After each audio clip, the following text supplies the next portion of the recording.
नमस्कार फ्रेंड।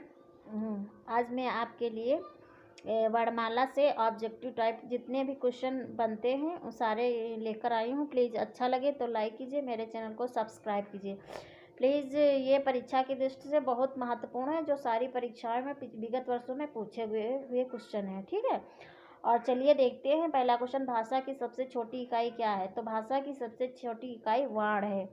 अब देखते हैं, वर्णमाला कहते हैं, वर्णों के व्यवस्थित समूह को वर्णमाला कहते हैं। Option D is right answer. निम्न में से कंठ ध्वनियाँ कौन सी हैं? तो निम्न में से कंठ ध्वनियाँ कौन सी हैं? तो का ऑप्शन ए का खा अकु विसर्जनीय नाम कंठा, मतलब का वर्ग जो होता कंठ से उच्चारित होता है। अब देखते हैं नेक्स्ट क्वेश्चन। स्थान के आधार पर बताइए कि मूर्धन्य व्यंजन कौन से हैं? तो इसमें कौन सा सही है? इसमें ऑप्शन सी डा ढा। मूर्धन्य व्यंजन कौन सा है? डा ढा। Option C is right answer. निम्न में से अल्पप्राण वर्ण कौन से हैं? तो अल्पप्राण इसमें ऑप्शन बी सही है, कागा कागा। पहला, तीसरा और पांचवा वर्ण अल्पप्राण होते हैं। ठीक है, दूसरा चौथा महाप्राण।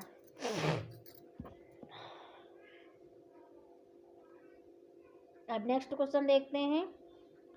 ए आए वर्ण क्या कहलाते हैं?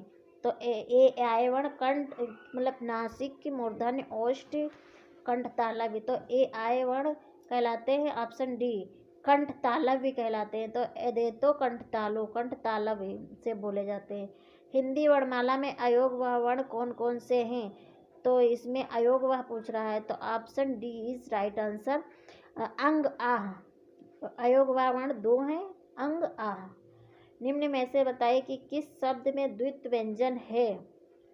तो इसमें हमारा option C is right answer. Delhi में द्वित्व व्यंजन है। चलिए फ्रेंड, मैं आपको बिना ज़्यादा बात किए हुए आपको ज़्यादा से ज़्यादा क्वेश्चन प्रोवाइड कर रही हूँ। प्लीज़ अच्छा लगे तो लाइक कीजिए, मेरे चैनल को सब्सक्राइब कीजिए। चलिए देखते हैं। नेक्स्ट क्वेश्चन है, सा हा कौन से व्यंजन कहलाते हैं? तो ये संघर्षी, ठीक है, ऊष्म व्यंजन भी इनको बोलते हैं और संघर्षी व्यंजन भी बोलते हैं। ठीक है, तो ऑप्शन सी संघर्षी व्यंजन कहलाते हैं। नेक्स्ट क्वेश्चन देखिए, निम्नलिखित में से बताइए कि नवीन विकसित ध्वनियाँ कौन सी हैं? तो इसमें ऑप्शन ए सही है, खा गा। अब ये देखो, सब आए हुए क्वेश्चन हैं, विगत वर्षों में पूछे गए क्वेश्चन हैं। निम्न में से कौन सा घोष वर्ण है? तो इसमें घोष वर्ण है माँ। Option C is right answer, माँ।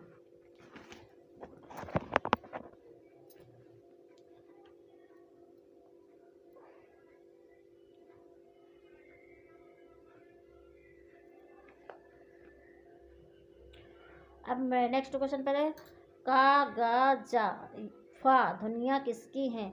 तो ये option B is right answer, Arabi Farsi की। ऑप्शन बी सही है, अरबी फारसी की। हिंदी में मूलतः वर्णों की संख्या कितनी है? तो हिंदी में मूलतः वर्णों की संख्या ऑप्शन सी 52 है। अब नेक्स्ट क्वेश्चन, छा ध्वनि किसके अंतर्गत आती है? तो छा ध्वनि छा तरंग्या, मतलब चार संयुक्त वर्ण कितने होते हैं? 4 होते हैं। तो मतलब ये ऑप्शन सी संयुक्त वर्ण के अंतर्गत आती है। अब हिंदी शब्दकोश में छा का क्रम किस वर्ण के बाद आता है? तो ये का के बाद आता है, खा के पहले, मतलब का खा के बीच में छा आता है ना, तो का के बाद में आता है। Option A. ज्ञा वर्ण किस वर्णों के सहयोग से आधा जा प्लस यहाँ बराबर ज्ञा ज्ञा बना है? ऑप्शन बी जा आधा जा प्लस या, तो कौन सा मतलब ज्ञा। अब नेक्स्ट क्वेश्चन देखते हैं, अघोष वर्ण कौन सा है? तो अघोष वर्ण है शा। घा का उच्चारण स्थान कौन सा है? कंठ। तो अकु विसर्जनीय नाम कंठा, मतलब का वर्ग जो पूरा होता है वो कंठ से बोला जाता है। नेक्स्ट क्वेश्चन देखते हैं, इनमें संयुक्त व्यंजन कौन सा है? तो ज्ञा।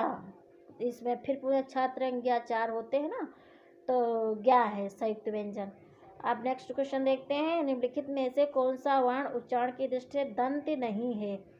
तो इसमें देखिए लतु लसानाम दंता, ता वर्ग और ना इसमें टा वर्ग नहीं, मतलब टा वर्ग नहीं, टा नहीं है। ऑप्शन डी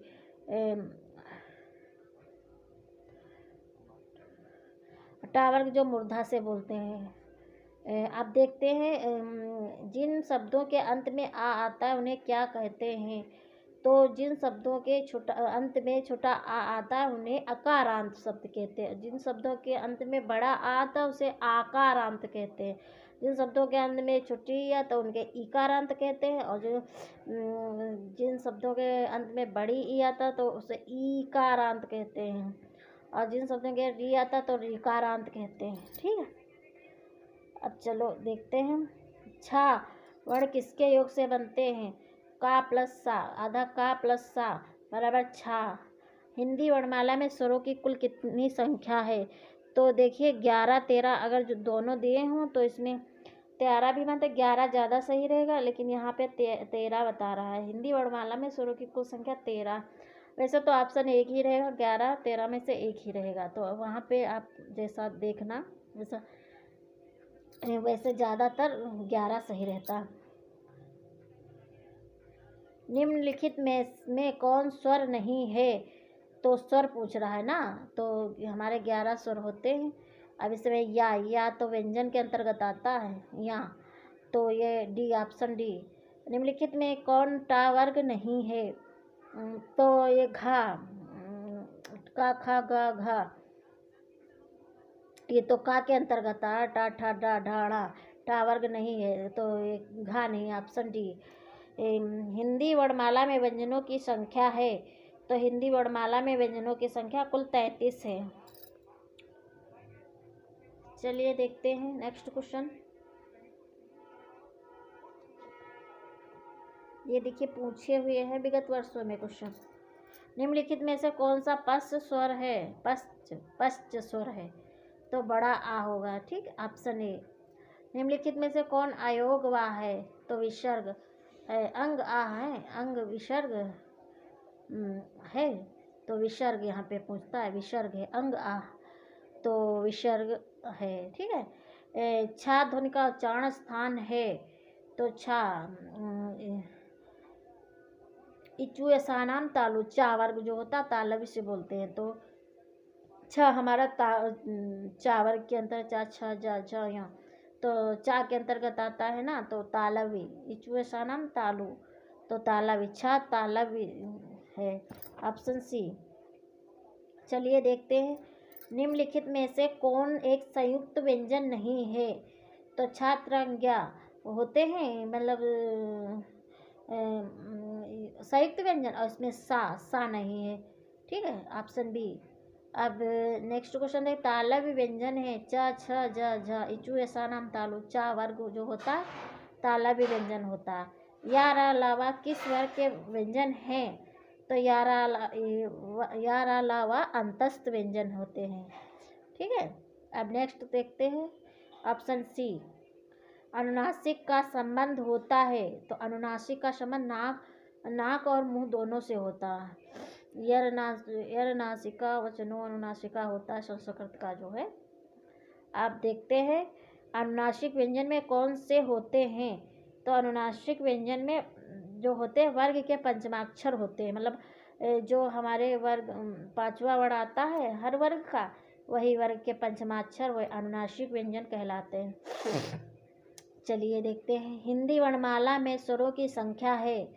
तो हिंदी वर्णमाला में स्वरों की संख्या 11 है। देखिए यहाँ पे 11 पूछा गया, तो यहाँ पे 11 भी है।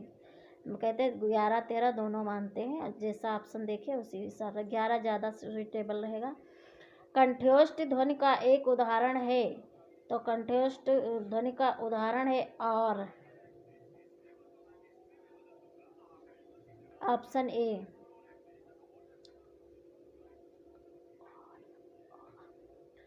भाषा निर्माण की इकाइयों का सही अनुक्रम है।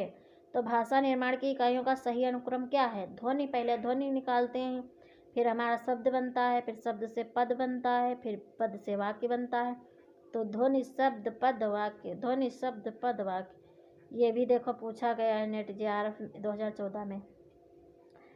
निम्नलिखित में उच्चारण स्थान के आधार पर कंठ से लेकर मुख विवर में उच्चारित व्यंजन ध्वनियों का सही अनुक्रम है। तो कंठ तालव्य वस्य दंत ओष्ठ, ठीक है। ऑप्शन ए कंठ तालव्य वस्य दंत ओष्ठ, ठीक है। अब प्रयत्न के आधार पर ला किस प्रकार की ध्वनि है? तो प्रयत्न के आधार पर ला पार्श्विक ध्वनि है। प्रयत्न के आधार पर ला पार्श्विक ध्वनि है। इस प्रकार मैंने फ्रेंड यहाँ पे वर्णमाला के जितने भी क्वेश्चन बनते हैं इंपॉर्टेंट, सब यहाँ पे कवर कराए, और वो भी मात्र 10 मिनट में, ठीक है। आप लोग प्लीज़ ज़्यादा से ज़्यादा लाइक कीजिए और सब्सक्राइब कीजिए चैनल को, और बार बार रिवाइज कीजिए, जो ये परीक्षा की दृष्टि से बहुत महत्वपूर्ण है और आपको बहुत हेल्पफुल रहेंगे। Thanks for watching friend.